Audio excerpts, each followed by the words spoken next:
Hello, everybody. Hello, and welcome to Share the Love Sundays.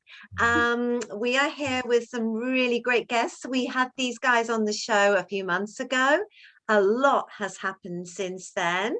So without further ado, we'll introduce you to the Lockdown Travelers. Hi, guys. Hey, guys. Hey, good to see you guys again. Good to see you too. Can you tell us all who you are and what your channel's about? Yeah, so we're the Lockdown Travelers. We originally started as tour guides and ended up circling the world in the pandemic and sailing the Pacific Ocean with zero experience back home to Australia. That's so wild. That pretty much sums it up.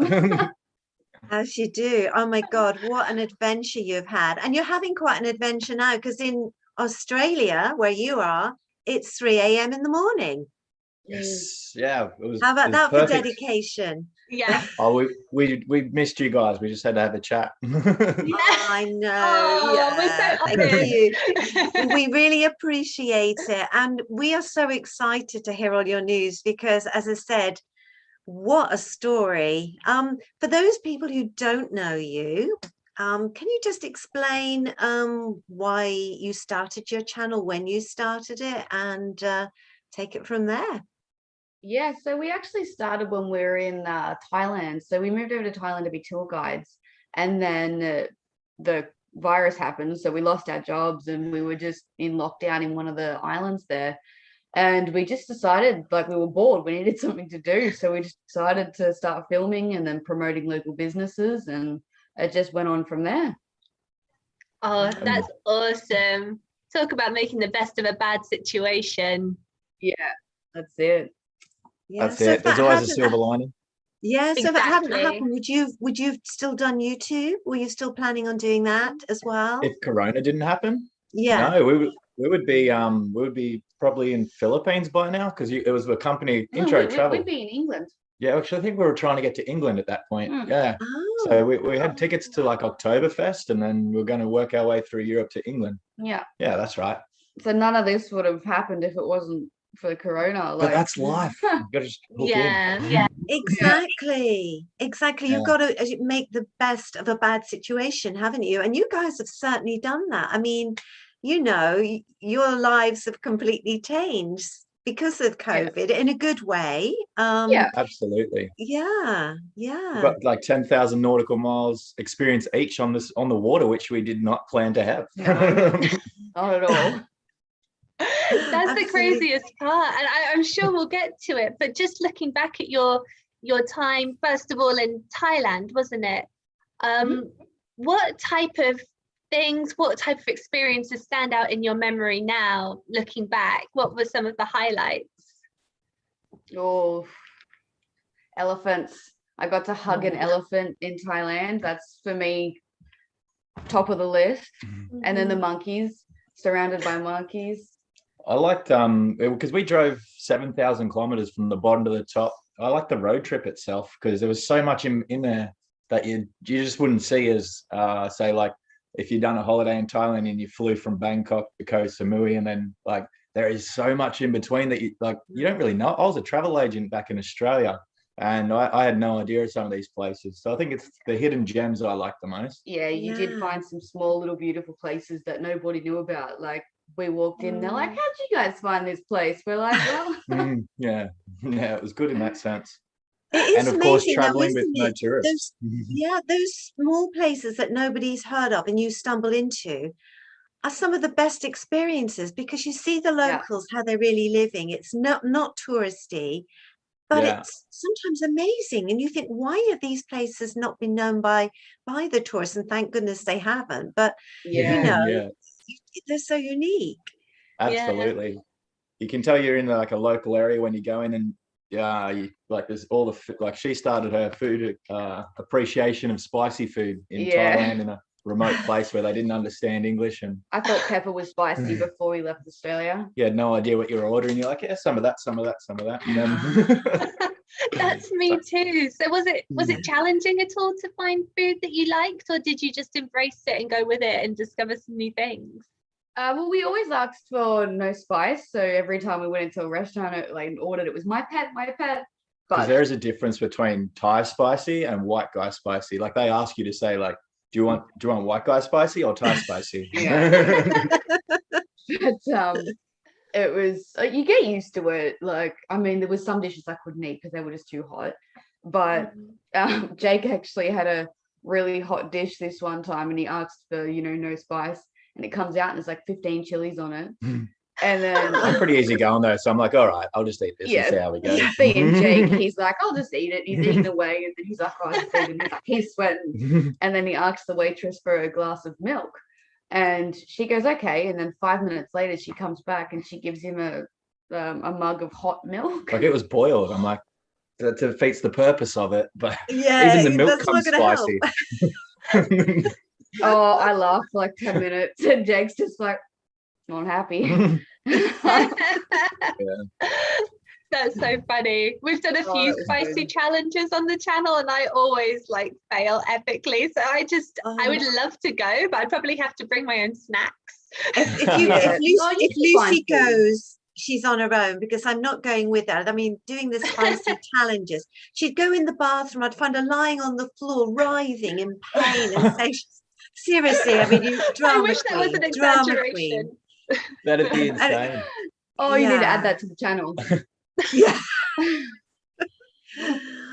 No, you can find food that's not so spicy in Thailand. Yeah. It's just you got to know what to order. Of course. Well, shall we say hello to the people in the chat who've come along today so far? Absolutely. Hello, John, Lucy's dad. Hello, Dave and Kathy Hyde. They say, hi, everyone. Hello, Jake and Tamara. Looking forward to hearing about your amazing but challenging adventure. And we've got the nomadic trio. Hi, y'all. Hi, y'all. That was a very American accent. And I think we've lost them temporarily, but I'll keep calm and carry on.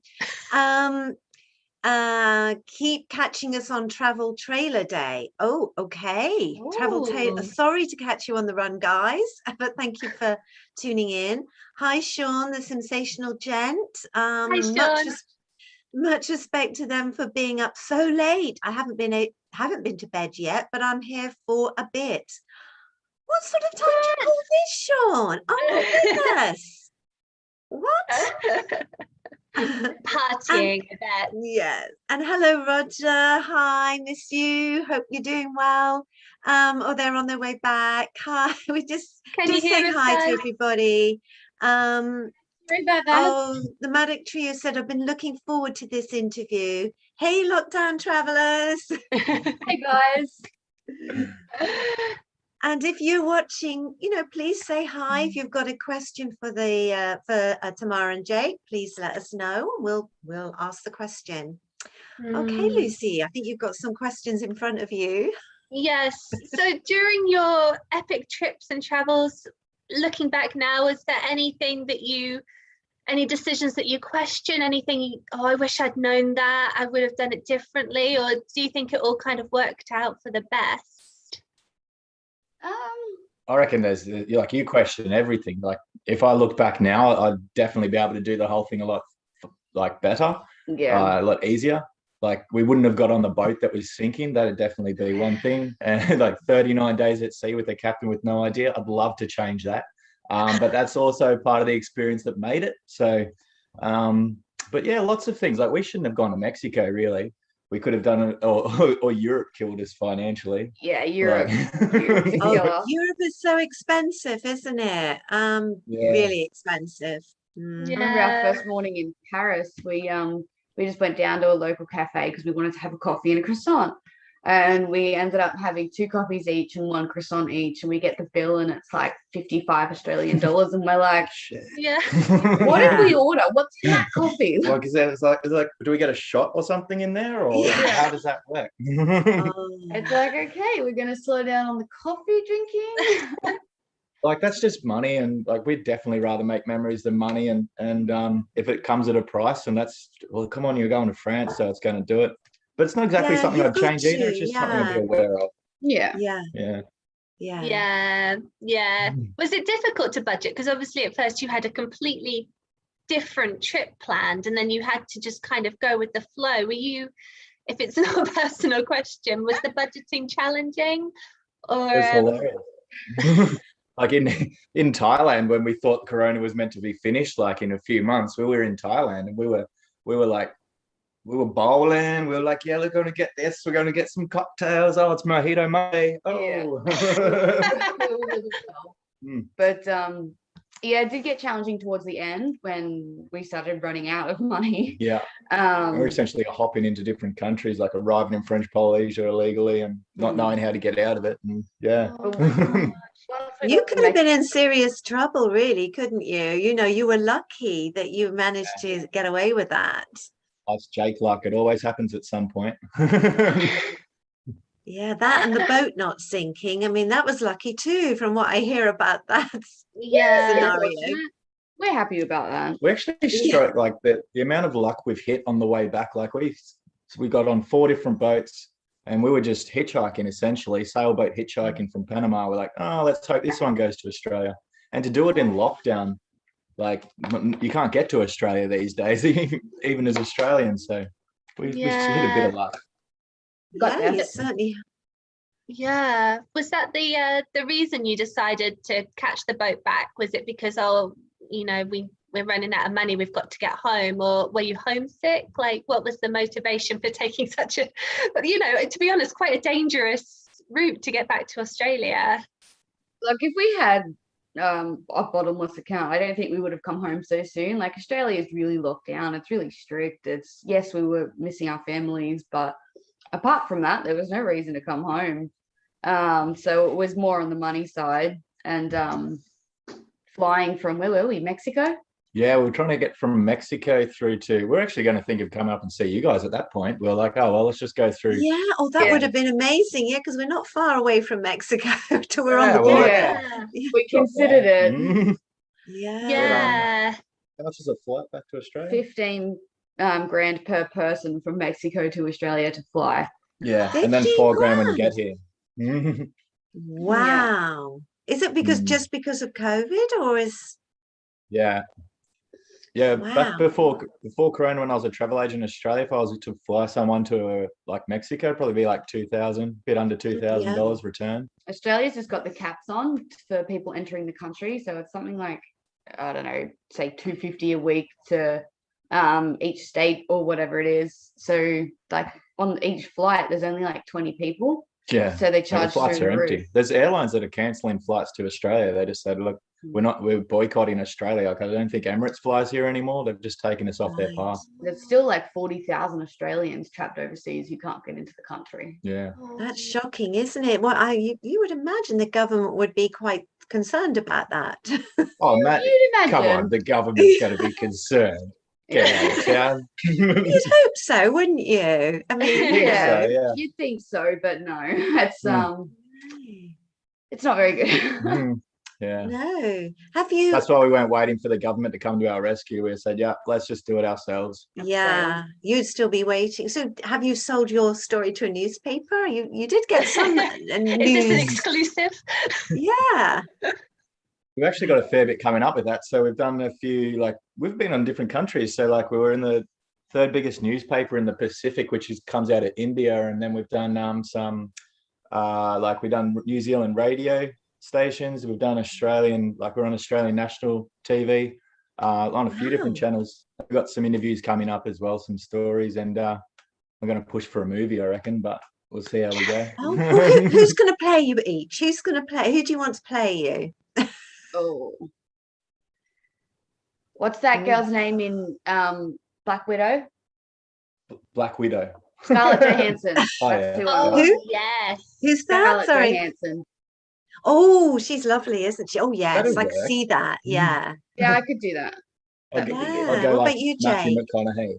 Yeah. Like, all right now. You'd have to work on his Australian accent, I would think. Or Chris Hemsworth. Yeah, We'll go Chris Hemsworth. Oh, the lovely Chris. Basically yes. identical, right? Like I can see that. Yeah, actually, yeah, I can. Yeah, a perfect casting. Yeah, well, we look forward to that. And, please invite us to the premiere. Of course. Front row seats, ladies.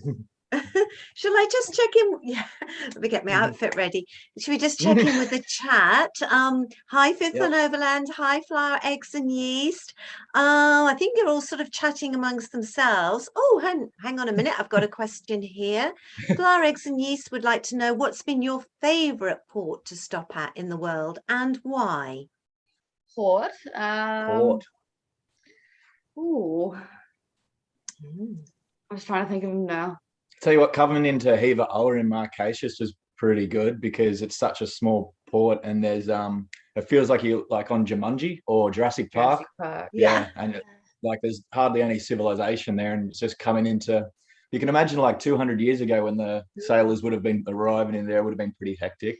For so long when we're coming in, we're like, is that people? Like, did Corona like wipe them out? Like, is there still people here? Like, well, at that point, we're at 39 days at sea, and we're like, you know what? Maybe Corona has finished the world. We don't know. Oh yeah, yeah. It could be like one of those movies, you know, that you're on an island or you're on a boat, and then like the zombie apocalypse happened, you know, like in The Walking Dead, and he was in hospital. He woke up, and the whole world had changed. Well, little tip for The Walking Dead too. Like, if they just got on a boat, wouldn't that solve all their problems? Yeah, we would just get off the American continent altogether. Yeah, Go and rob a cruise ship and they just sail around on that. Yeah. There you go. Yeah. even after we got there was no people at the dock because we got there on a Sunday, and in the Marquesas, most like all shops and everything are closed on Sundays. They're very religious. Yeah, even the police station's closed. So we get there. No and crime on Sunday. And then it wasn't for like 5 minutes till we saw a guy there. Like, we had to walk around, and then there was a guy on his horse, and we're like, hello. Only 2% of Heva Oa speaks English, so we were already out of luck, and the other majority speak French, and our French is very limited to like yo play and Bonjour. Bonjour. Bonjour. Yeah, I can do a bit of that, but that's about it. That's about it. Pepe Le Pew. Oh my word. Well, we have another sailing around question. Bora is actually probably one of I'm our sorry. ones as well. He was just saying sailing around Bora is one of the top ones because the water there is lovely. just stunning. Oh wow, is it really clear and blue? And it's so clear. Yeah, like you're just looking, like I've got pictures of where the boat looks like it's just floating on the it's floating on something, I don't know, but then the coral underneath the boat and everything, and that's pretty sick, floating on water. I think that's what it's meant to do though. Yeah, some of your footage that you were able to capture, like of the whole thing, but like also of that boat trip back, like with the sun going down, it's just stunning. Like, I'm sure it was scary, but it must have also just been like so incredible as well. Yeah, it was really amazing. I'd do it again. The camera doesn't get how good it actually is either. Like, you're out there and you take a look at the photo and it's like, that doesn't look as good as that, but yeah, it's incredible. It doesn't do it justice. Hard to capture it. Oh, sorry, Mum. I'm sorry, I didn't mean to interrupt. I've got another question from the chat. Lucy's dad, John, wants to know, you sound like to have been very lucky making your own luck. Apart from the money, what was the biggest challenge or surprise? Biggest surprise was attempting to sail the Pacific with a captain who had no idea. That was on a sinking boat. That's probably up there. Yeah, biggest challenge. I don't know. Biggest challenge. Not murdering that first captain. That was definitely a big challenge. You must have felt like shaking him and saying, what are you doing? I mean, it must have been quite obvious then when you got on there that he had not got a clue. I mean, how had he survived that time? Like this, that was his third attempt at sailing and crossing the Pacific, and on his second attempt, he ended up with a different crew. He busted his sail and his engine in between Galapagos and Panama, and it ended up floating around in the water for 28 days before the Ecuadorian Coast Guard come and towed him to safety. And then he come back to Panama, and once he fixed up his ship, come back to Panama, and we had no idea and got us on board, and we're like, all right, let's do it. And then, it took about a day or two to realize, but when we were out at sea, we're like, this guy doesn't really know what he's doing. And then it got worse from there. Yeah, it just went downhill from there. And then he started drinking. Yeah, so that was definitely a good challenge. Oh no. Sounds like he's like a pirate, like put the old rum. That's it. Well, it ended up being a bottle of rum a day, and he was just smashing it down. And we're like, not only are we out here with the captain with no idea, he's now drunk, and we are like, the boat was taking on water, we're losing power. We're like, oh well, it's a good way to die if you're going to do it, but like we always wanted to get through. Yeah. So when you're in that situation, because you have footage of you guys literally with like buckets of water, like taking it out of the boat, don't you? Like, were you ever like genuinely fearful of your situation? Like, was it that like intense? Yeah, there was times out there where the water wasn't even the problem. The squalls coming through, which is what they call a weather system coming through, would be the. Oh, I think we've temporarily lost them. Hopefully they'll come back soon. That was a cliffhanger. Oh yeah, we missed that little bit. You just went out just as you were about to tell us. Oh yeah, could you say that last bit again, because that sounded interesting. I was cooking pancakes down in the galley, and then Jake was down there talking to me as I was cooking, and the captain was upstairs, and the weather system came through and it just knocked the boat on the side, and then the pancake mix has just gone all over me. Jake and I are hanging onto the side of the boat as to not fall down. And then Jake's just like, we're just looking at the pancakes like, damn, I was hungry. Like, and then we had to make our way upstairs and fix the sails and everything like that. But I'm just covered like from like neck down in pancake mix. It was not fun. On this portion of the trip, we're like 30 days into a sail, and we didn't have, like, we were getting 1 meal a day kind of thing, and so pancakes was a big thing to lose. Oh no. Yeah, because I mean, if you had a storm and you were pushed off course, I mean, like the guy was 28 days, sailing around. I mean, if you haven't got enough food and water on board, I mean, that's very worrying, whether you capsize or not, the fact that you're running out of supplies. Especially when the captain didn't know how to fish either. Yeah, that was a bit questionable. That seems like a pretty important skill. I think there's probably there's definitely a comedy film in here somewhere as well. Yeah.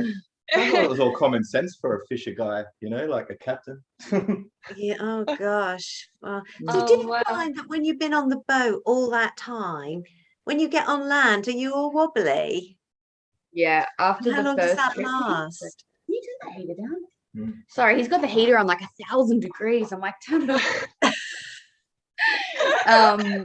It's cold. Sorry, what was the question? I got confused. When you're on a boat and you come on to land, yep. how long does it take you to sort of feel that you're not still moving? After our first sail, for about 24 to 48 hours, it like sitting still, it felt like we were spinning. And then on the second trip, it was only like an hour or two, and then we were fine again. And then after that, nothing. You were fine. And were you seasick? I was in the first, like, of every trip, for the first like 12 hours, I was a bit seasick. And then after that, completely fine.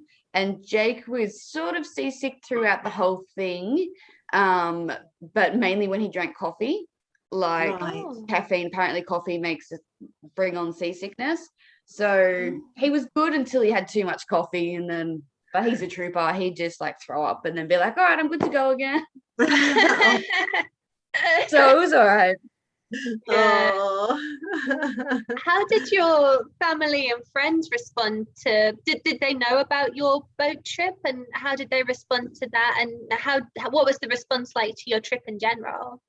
They were not so much surprised. I don't think they kind of know what we're like, but after the first boat, when we found another boat and we told them that we were getting on a boat again, they're like, after the last one, that was not a good. And then like they were all on board with it, but one of my sisters actually got a bit panicky on our second trip from Bora Bora to Fiji, because she didn't hear from us in too long of a time. So she started Googling, how do I find a boat that's sunk, and all these different kinds of morbid things. And then she gave me like a set date, and if I hadn't contacted her by then, she was, you know, calling the authorities. But they were all pretty good about it. Like, no one said too much, or I don't think they were too concerned.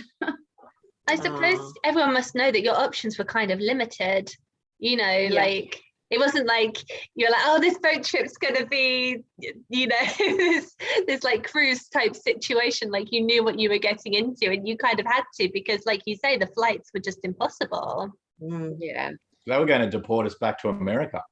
Like, really? When we arrived, because that first captain we went with, we went on the crew list. They still had the last crew list, and when we got to French Polynesia, they said because of the last attempt that boat's had trying to sail there, it's been forbidden to sail to French Polynesia. So like his boat did. And then they said, not only is his boat illegal, but you two are very illegal because you're not even on the crew register. It was the last crew he put on there. So that's how we were in clandestine in French Polynesia. And then, I forget where that story was going, but 3 a.m. No, that's why. So they could have literally sent you back after all that you went through to get there. Oh yeah, too. But back to America. Well, there was only one flight at the time, and it was going to LAX out of French Polynesia. So they said, all right, it's either we're going to allow you to stay here, or you're getting deported on the only flight that was available is to LAX. So we would have been back in America. We would have been closer to you guys, though. Yeah. We could have met up with you there quite easily. It wouldn't have been all bad. No. See, we find the upside in everything. Start again. You guys really do have the best attitude towards everything. You know, like, it could have been such a different experience had you not taken this, you know, look on the bright side, make the most of it type attitude. Is that just something that you've always had, do you think, or is that something that you kind of that's been brought out of you because of this trip? I think it gets forced upon Tamara a lot of times. Like, I'm positive in anything, and she kind of hates it. She's like, let me just complain, and I'm like, nah. Yeah, like Jake's definitely more positive than I am. Like, even if it's just something simple, and I don't want you to fix my problem. I just want to whinge about it, and I want you to say, "Yep, that's crap, babe." No, he has to fix it or be positive. Think about this though; it could be good. It's definitely a good thing. Saying all that, but it's not just too rude a question. How has being together in those circumstances affected your relationship? Obviously, you're still together. So has it had more of a positive effect? And how has the whole thing changed you, do you think, as people? Cooking. Oh, yeah. No, I want to hear his answer to this one. Yeah, right. No, it's good. It's definitely gotten a lot. I think traveling is a mutual goal between us, and we really enjoy it. So to be able to achieve your goal on a daily basis in a different scenario would make the relationship a lot stronger through time, and she can put up with me a lot more because of what we've been through, I suppose. So I can get away with a little bit more now, I reckon. But when Jake sits still, he gets real annoying. He has to be traveling. So no, it's definitely gotten better. I've got like the living version of ADHD. I can't be in one spot. But no, it's definitely gotten better. So I can't complain. Well, that's good. So how do you think it's changed you as your attitude? Has it changed your thoughts on life in general, or is it just, clarified them for you? Has it made you different or feel differently about what you want in life? Well, it makes you more adaptable, more positive, more adventurous. Like, you can see that, like, so before we left Australia, I wanted to fit everything I had into my bags, and Jake's like, nope, don't need that, don't need that, don't need that, and like, that's not happening. And now she had a rule. I was like, if you want to pack it, you have to carry it, and I'll carry my own stuff. And she's like, all right. That's when she culled down a lot of stuff. But now I'm like, why do we have so much stuff? We have too much stuff. Get rid of it. Like she took a hair straightener to Thailand with the humidity. There's no point of that. It just goes curly back to the straight, right? Yeah. I said embrace that back the to embrace it. Just scrunch it up. Yeah. But definitely the simplicity lifestyle of not having much is, I love it now. Like as soon as we get too much stuff, I'm like, throw it out. Yeah, it must be much, stress. It's so stressful having too much in a way, isn't it? If you can just get rid of it, and you must feel lighter mentally as well as physically. Yeah, definitely. That's what I reckon. Like, I think the idea in life is how to consume less in a consumer-driven world. And if you realize that you don't actually need this shit that people are trying to send to you, you can actually live a better life because it's so much less. Like, I don't like Mum's house is full of just like stuff she'll never use. I'm like, if you just got rid of it, you'll think less about it and enjoy more. Yeah. This isn't the same thing at all, but I had a similar experience when I had to come to America, because I had so many knickknacks I can't even tell you, like fragile things that you can't possibly take across the ocean with you. And it does make you think, like, what is really important? Like, what would I truly miss? And what is just stuff, and you do feel lighter. I do kind of know what you mean on a smaller scale. I didn't bring a lot of stuff, less stuff than I wanted to. The funny thing is, like, when you're in countries like Mexico and French Polynesia, like Panama, and you see kids and families with like nothing, that they're actually happier than what your families are back home with everything. And it's like, well, maybe that's a better way to be living, like these guys are drinking out of lakes and shit, and they're happier than like people with cars and stuff are. That's very true. I'm sure, there's so many stresses and strains on you, that you just don't need. And that's good that you found that out. And and that you are, you're living that life, which is lovely. It's amazing. I'm just going to have a quick hi in the chat again. James Fry, this is the first live he's been to. Welcome, James. Thank you for joining us today. We appreciate it. And I know I've missed some banter in the chat. They've been having fun at the names they're calling the captain of the ship. And all sorts keep them coming. Bring them on. There's Captain Crunch, Captain Kangaroo, all sorts of things I saw that I'm just smiling at That's good. as we were talking. So Sean says, packing light, I'm still learning how to do that. Oh gosh, me too. Yeah, I know it's difficult, isn't it? Because you just think you're going to need all these things, and you always need the thing that you didn't actually pack, which is the annoying thing. The easiest way to do that is just go on a trip with nothing and realize what you actually do need, and you will buy it. Like, we went to Bali once. I took two kilos of luggage to Bali for 3 weeks, and you realize what you do and don't need. It's like on my last trip to my last trip to the UK, I bought 6 pairs of shoes and only wore 2 of them. I was like, oh, what was I thinking? 6 pairs of shoes? I don't own 6 pairs of shoes. Not anymore. My suitcase was so heavy. Oh no. Travel light. Light is happy.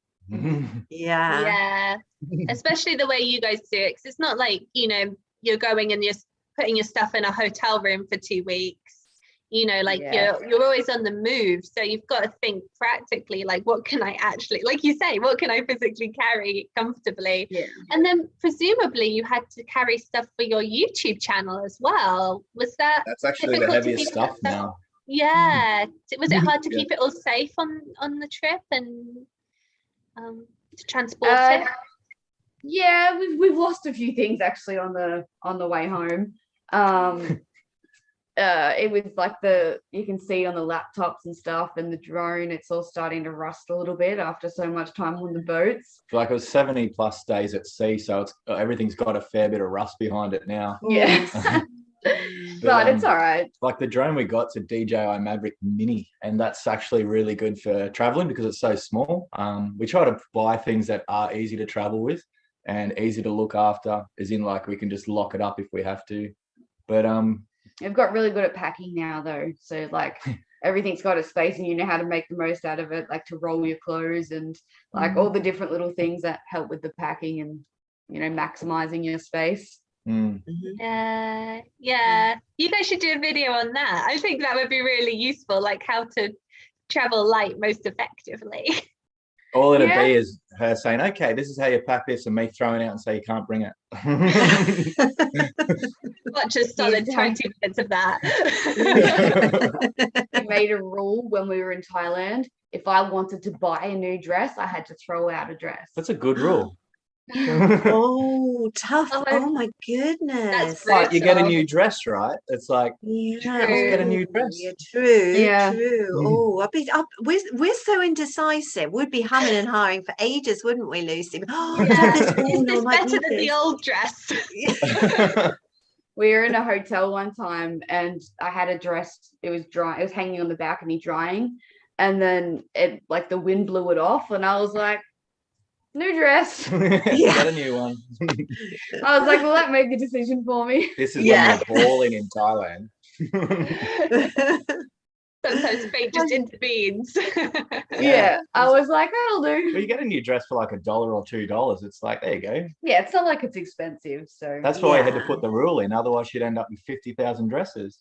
Yeah, I know, yeah. That's the trouble when everything's good value. I bet you didn't buy too many dresses in Paris. no, no. No. Nothing in Paris. Saved our actually. money for food there. Yeah. Yeah. Need to survive. Yeah. No dresses in Paris. So guys, you're in Australia now. What are your plans? You're just gonna go and work in an office, put you, or or in a store, or in a bank, Well, we've got a year and and a forget the half worth of traveling? we've got a year and a half worth of videos to make. So we're still actually on our YouTube channel. We're only up to about Riley Beach, which is still in Thailand. We have put out a few intro videos, but more just for to let people know we're still alive, and that we made it back. So now we're going to sit down for about 6 months and create some of the content that we've saved and traveled around the world with. And then we're buying a van and circling around Australia. So we're going to deck out the van and show people when they can come back to Australia how to do it properly. I've lived in every state around Australia for more than 6 months before, in each state. But I was in the army for 5 years, which got me posted around a fair bit around Australia. And I haven't seen any of my own country, so it's time to do that, I reckon. Yeah. Perfect. I think Well, a I'm lot sure of the people would love nomadic. to see I that. was going to say, I'm sure the nomadic trio would be able to give you some hints because they're going around America in a trailer, as you Yeah, already nice. know. I don't think our accommodation is going to be as fancy as theirs, though. This is But very pressure That is fancy. comfort. nice. It's Yeah. amazing. Yeah, it I looks pretty- know. I know. Well, that sounds so exciting. I think it's great that you're staying still and really concentrating and getting those videos out because we're all excited to see those, and they're going to be absolutely awesome, and really looking forward to that. And then to actually be planning your trip around Australia, I think that's brilliant because often we do tend to think. I mean, obviously you, Jake, have seen a lot of Australia, but for you, Tamara, you often tend to think, oh, we'll go, right across the world, whereas all this around you that you haven't really seen or discovered, it's because for us, vlogs about Australia are really interesting, because we don't live there. So for us, it's kind of, different, exotic, Yeah. and, That's it. Yeah, you always Yeah. put your hometown off until the last minute because it's like, I can do that anytime. But I think it's Yeah. a big part of how to travel properly. I think you need to know your own country before you go and see someone else's.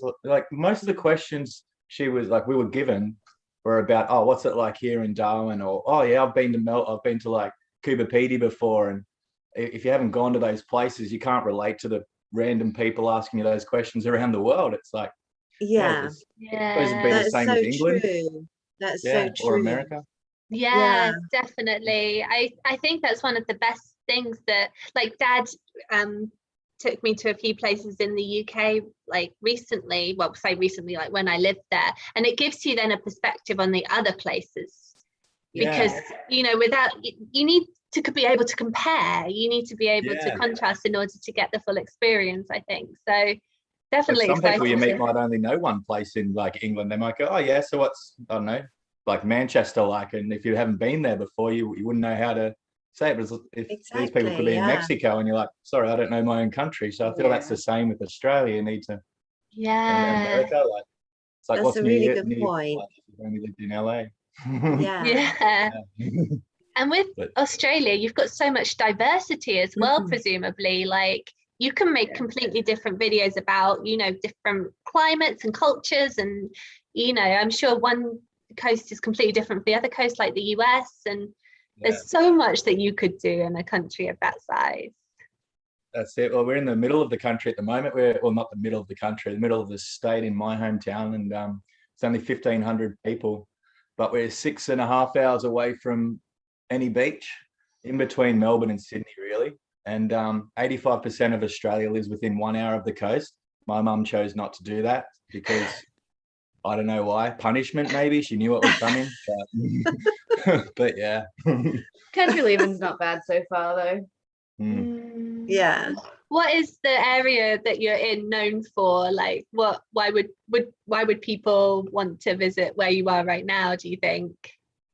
Probably, like, why would they visit here? Like, years ago, we used to be known, it's a very small town. Years ago, we used to be known as the dirty weekend capital of Australia, because we got more bed and breakfast than what we do population of people. Yeah, but the population is like 1,000. Like, there's nobody here. And that's like 1,000 within a certain radius. But I've never even heard of this town before I met him. if you come in here, you're looking for cattle or canola, or to watch the footy. We've got a really good footy team over here, actually. Oh, Coolman cool. Rovers. There you go. Well, that's good. Yeah. That's good. Well, you've sold it to us just now. We're coming. I know, right? Yeah. Coming for the We're footy. here at least. Give you a reason to come. Yeah. You could just watch the YouTube channel and you won't have to make the trip all the way out. You could just see it in like 5 minutes, maybe. I took her on a tour of the town. We've done a pub crawl because we've got, even though it's so small, we've got 2 pubs and a sports club. We used to have a different club, but that shut down. And what it take, like, it takes, what it take 5 minutes to do the whole town, to show the whole town. Like, there you go.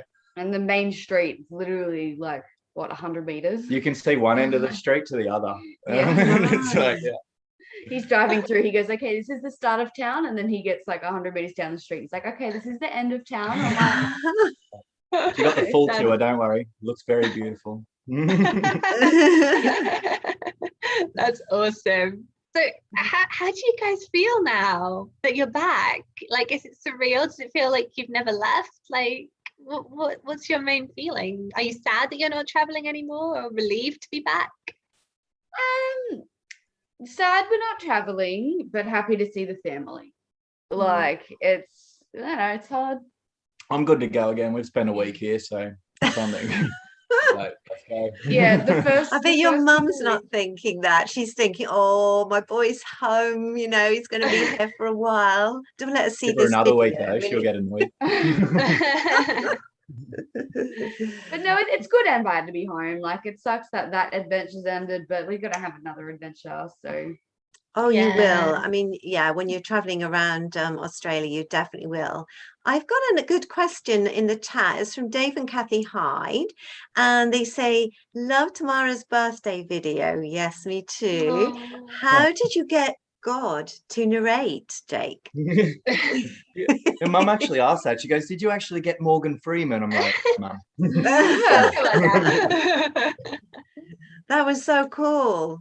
Yeah, and I just chopped down a lot of Morgan Freeman's from his videos, from his movies and speeches and speeches. I went on a hunt for a while and then because I knew we were going to be in the middle of the Pacific for a birthday, and we were already out of money by then. So I was like, well, I got to do something for a birthday in the middle. And so we got all the family to send through the videos and that was very endearing. All the messages from your family. You must have been in tears when you saw it. Yeah, it was really wonderful. Like, because I wasn't. So it was also the same day that the captain started drinking. So she needed it, and it was raining, it was pouring. He saw the video. Yeah, and this boat was a hand steering boat. So we were also this was the start of our 5-day storm.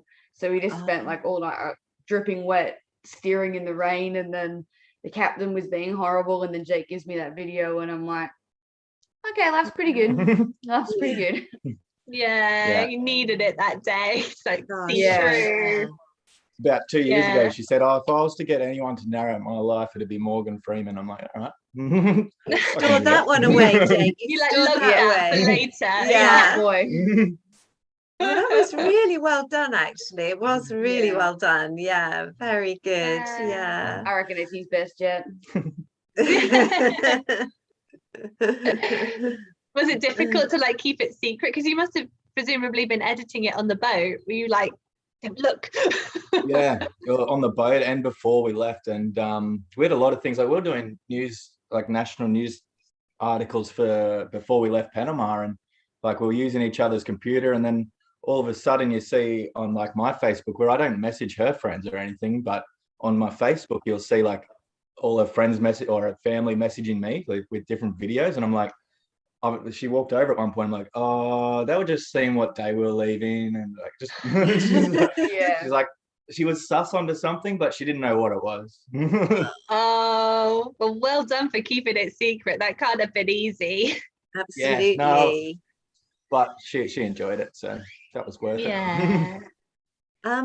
Got a question or a statement from the chat from Jessie from Fifth and Overland. I love Rosehaven TV show filmed in Tasmania. It looks beautiful there. Actually, In we've got some Tasmania? YouTube friends from Tasmania, and it looks really sort of rugged, but is it? And sort of Tasmania is like a little gem of a spot. Yeah, it'd definitely yeah. be somewhere we'd have to get to. But you go from say Hobart to Launceston, and you can drive up the middle and then come around to the other side. But it is a rugged beauty of it's a massive mixture. So like big mountains through to like coastal waters. You don't want to surf there too much though, because you need like a 6 mil wetsuit or something, 6-inch wetsuit at least. But oh yeah, it's definitely somewhere we'll have to get to as well. Oh, But who was the people that were in Hobart? I mean, who was the people in Tasmania? 2313 girls. Oh yeah, nice. You know Yeah. the channel? Yeah, they're like a mother and her daughters, and they do all these things like go on these. Oh, what do you call them? What do you call them, Lucy? You know those. I don't know. Nutbush? Is it the jet skis? No, on the land. Oh, yeah. You know, Motorbike there's little quads? truck Dirt things, bike? dirt bike thingies. Well, they're sort of car type thingies. Oh, I can't remember what Yeah. they're called. I'm just Yeah. rubbish. You got me. They do all these adventures. Yeah, they're very They're really, really good. Oh, Yeah. nice. Yeah, you guys would like them. yeah. God, they We'll have just to do catch up and absolutely go for a ride on whatever these are. Yeah. It's like These things. some kind of snake like contraption. the Loch Ness monster or something. I'm excited.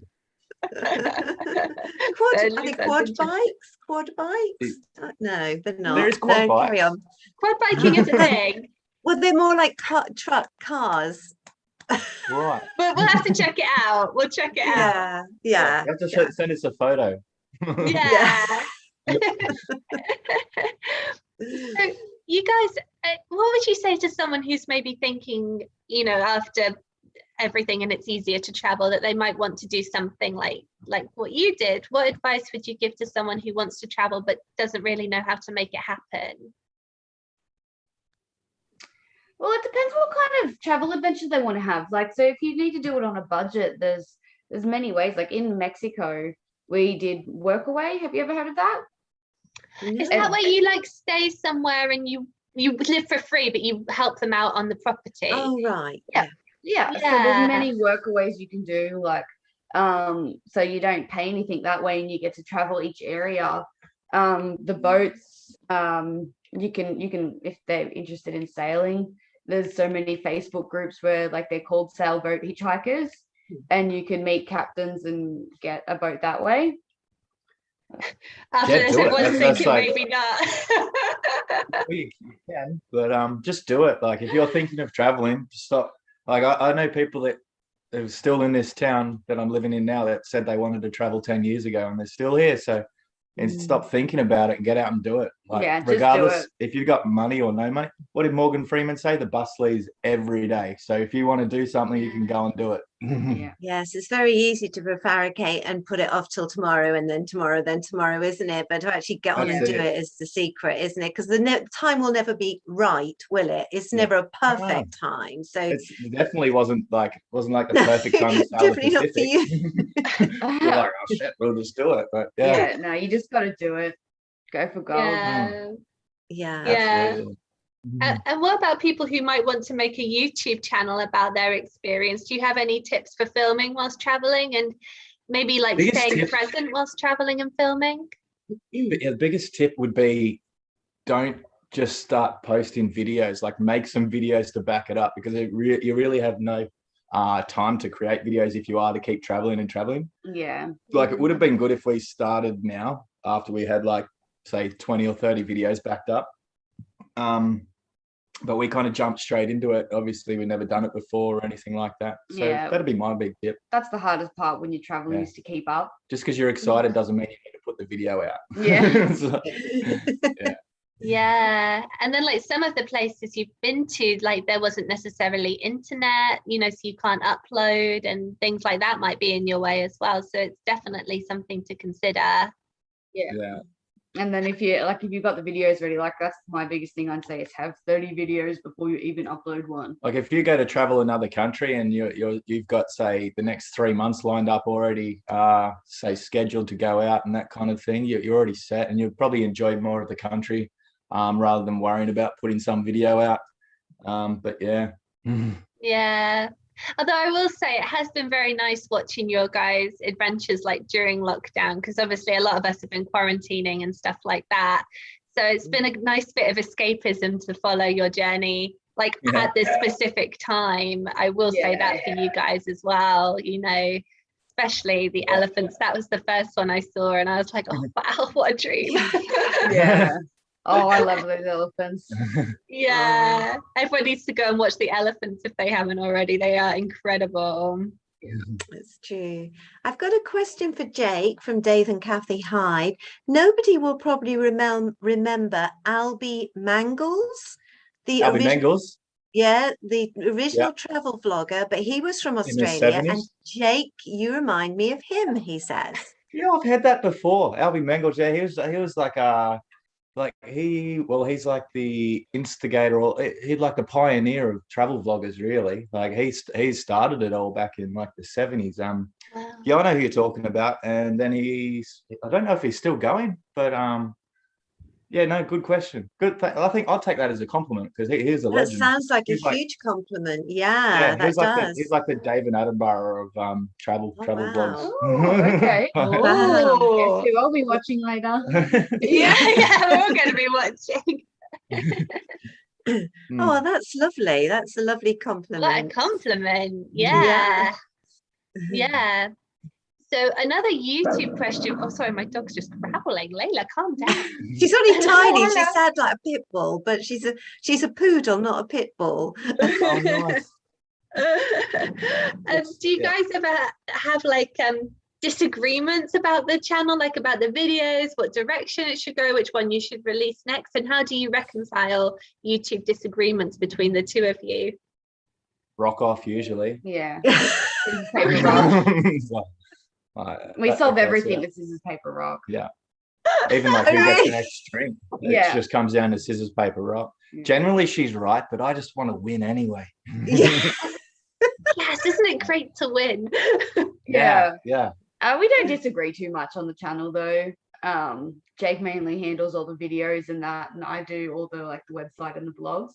So it's not too bad. I mean, there's always like that's undercutting yourself. She does all the Instagram and she does a lot of the Facebook, and promotes a lot out of the I forgot our name then, Lockdown Travellers. It's nearly 4 o'clock in the morning there, so we will let you off, Jake. Oh, thank you. But no, she does a lot, and I just make videos, so it's really easy to when you love what you do, but her job sounds frustrating. Yeah. We find that the hardest is the promotion of the whole thing. Like, you know, we still haven't done a website or anything like that because we just can't work up the gusto for it yet, can we? I keep saying to get Mum and I on TikTok, but I haven't done it.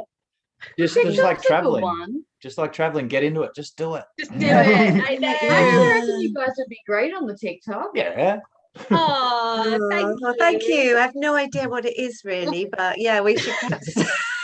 Neither did we, don't worry. Check out Lockdown Travellers TikTok and it'll give you an idea. Okay. There we go. That's what we'll do. Yeah. In quarantine, we got a bit bored, so we started doing some like random challenges that we just posted on TikTok. Like, so that's, I don't know. We're still working out TikTok, but it's all right. Yeah, sometimes Yeah. I'm like, let's just TikTok. I don't know how we're doing it. Let's just do it. It sounds like All the good kids fun. these days are doing. Yeah, we haven't Yeah. done a dance yet, so that's good. It does sound like quite good fun and quite light-hearted compared to YouTube, because obviously they have to be short, and although I know some Yeah. people do still put a lot of effort into their TikToks, I know they do, but like just the timing of it is Yeah, well, you can get up to like 3 minutes on there now. So yeah, it's kind of like they're trying to take over the shorts kind of situation. yeah. But they're actually going pretty well. Yeah. Yeah. I probably look like a nutter rocking my dog to sleep, but honestly, it's the best thing to do when Rocking a she's cat going to crazy. sleep. So Oh, good. I'm not the only one. I feel a bit left out. We've got nothing to rock. There's your guitar there. Yeah, you can Oh, rock yeah, everyone I'll to start rocking the guitar. sleep. Does it still have strings? I don't think it does. Yeah, it's got 1, 2, 3. It's got 4 strings and 1 hanging off. Nice. Yeah. Yeah, It's an that's the antique. same as Bono. Yeah. Yeah. Do you guys have any funny stories or silly things that happened that still make you laugh whilst you were traveling? Oh, so many. Yeah. That's a good question. That's as hard of a question as when you say what was your favorite place. Yeah, because you're trying to find one, but there's just too many. Yeah. And you have them, but it's like, which one should I choose? Yeah. Yeah. I'd say, depending how family friendly the weed story in Mexico City. Nah, that's not Yeah, family yeah, friendly. that's a bit. We'll do a late No, night no. show sometime. I'm very Yeah. excited for you guys. That's not fair. That's something we'll tell you later. That was funny. Yeah. Everyone's going to be messaging like, what happened in Mexico? Let's just say I ticked off a bucket list item, and I ended up driving in the front seat of a cop car with lights flashing down the main street of Mexico City. So that was awesome. Wow. Yeah, well, I was How- left on the side of the street surrounded by like some locals and some cops, and I'm just sitting there going, I don't know if Jake's coming back or not. Jake was having a good old time. Oh my God. I'm Anyway, very so just intrigued a funny now. story. Yeah. Sorry. I'm very intrigued now why you went in that cop car. You'll see it on the YouTube channel. Yeah. Oh, okay. We'll have to check that out. Mari, you've got a family friendly one, I believe. Which one? No, you've got it. I think Jake's making another coffee. I don't know. It's so hard to pick just one. Yeah. Like, as soon as you get asked a question like that, it's like, oh, what happened? That's funny. Well, why don't I you the question that we ask to everyone before we say goodbye? Because unbelievably, we've been talking for an hour. I don't know where that hour went. It just flew by. Oh, wow. Isn't that incredible? Yeah, it's 4 in the morning. Yeah. And everyone in the chat, if you have a question for lockdown travelers, now would be a great time to pop it in. If you could boil down everything that you've learned specifically on your YouTube journey and offer it as a piece of advice to someone who's maybe thinking of starting a YouTube channel or someone who has a small YouTube channel, what advice would you give to someone to kind of send them on their way? Well, I know Jake's answer would be don't let your dreams die with you. Just do what you want, have fun, live life. Like don't wait to do it tomorrow. Like just do it now. Act like the Nike logo. We're about to say Just goodbye. do it. He's like, oh, my coffee. You're okay. We'll wait. No hurry. Thank you. He's had enough coffee. Yeah. Bit more coffee I would be could out of use some form. coffee. Yeah.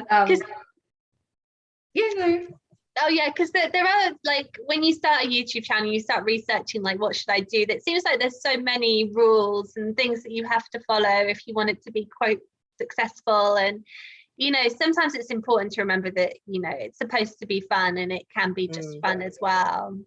Yeah.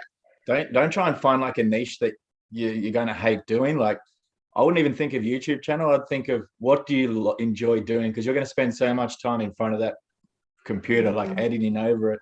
Like one of the best things I've got in doing travel vlogs is that like Tamara's like, oh, you spent a week making that video. I'm like, yeah, but all week I was just sitting there reliving a holiday that I've already done. So like it's pretty good when you actually love what you're doing anyway. So yeah, probably find something you love and then start a YouTube channel around that. Yeah, that's very good advice. Yeah, it should be, from that should be that way round, shouldn't it? Not, I want to do a YouTube channel, what shall I choose that's popular? Yeah. Definitely. Start from the why and work your way in. Not most people go, oh, how do I get here? Why don't you start there and work your way back to where you are? Like play chess backwards, I say. Like, you already know how to checkmate. Now work out the checkmate and go backwards. I love that. And how great for you guys that you did, because you have all these wonderful memories now in these beautiful films, you know, on YouTube that you can keep forever and share with family and friends. And it's so special to have that kind of documented in that way, you know, to preserve those memories that you guys have made. That's it. Yeah. Like even if we don't make anything out of this and we end up just making a whole bunch of videos when we're 80 years old, we'll sit back and go, oh, I remember that. Yeah. That was awesome. Agree. Yeah. Yes, absolutely. Awesome. Well, any more questions in the chat, Mum? No more questions in the chat. No, I think yes. Oh, just to say, if you haven't done so already, please check out Lockdown Travelers. You will not be disappointed. And if you'd be very kind, just give us a thumbs up, a like for this video, we'd really appreciate it. Next week, because somebody's got a very special occasion, we're not actually doing Share the Love next Sunday. It's my birthday. See, Layla was going, yay! Yay, Layla! Lucy's been taken out for the day, so we're going to have a day off from Share the Love. We just put a normal video out, but we will be back the week after. Oh, hello, Black Cat Kitchen. Sorry, I'm late. Hi, guys. No worries. Nice to see you. She says she'll rewatch. Oh, thank you so much. Well, thank you, Tamara and Jake, so much for coming on, especially as it's in the middle of the night there in Australia. Yeah. Thanks for having us, guys. No worries. Oh, we had so much fun. Welcome. As Lucy said, the time has flown, and we love talking to you. Take care, and we can't wait to see all your videos coming out soon. No worries. Okay. Thanks for having us, guys. It's good to You're catch very up. welcome. Thank you, everybody, for watching live and joining in the chat. And we'll see you in 2 weeks' time. Bye.